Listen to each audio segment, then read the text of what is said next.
I always had this dream of the perfect airplane, and the only way to get that perfect airplane was actually to build it. I built the airplane from scratch.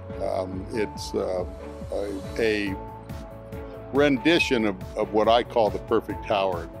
I flew a DGA-15 for 40 years, which is a high-wing monoplane built by the Howard Corporation. The Howard Corporation was founded by Benny Howard, who built Mister Mulligan, the racer, in 1935 to race in the 35 Bendix and Thompson Trophy races.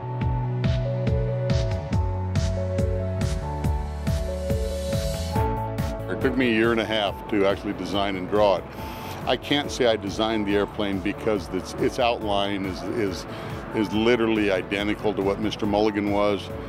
The wing airfoil is the same, although these wings are a little bit longer for personal use instead of racing. I bought up an old wrecked Howard fuselage in Colorado. The trim mechanism, the control yoke mechanism behind the panel, the rudder bar systems, wing attach fittings and things like that I cut out of that fuselage and incorporated into this fuselage. And then other parts had to be fabricated new from new material. Oh, well, I helped out times. He gave me notice that it was time to rib stitch or help with the fabric covering or stapling or whatnot, or reaching in areas where only little hands can reach.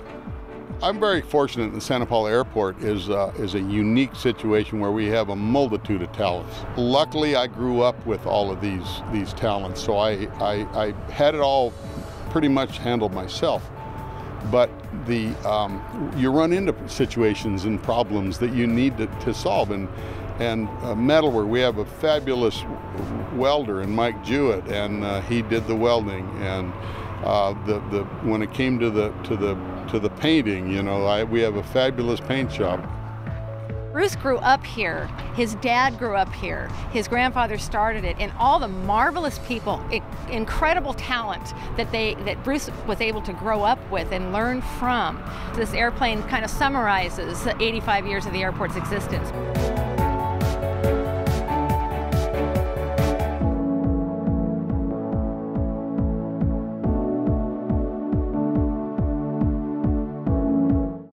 The flying surfaces, the wings, the tails, the various control surfaces are made of wood. The red airplane, the one here, has a wooden fuselage. This is a plywood box.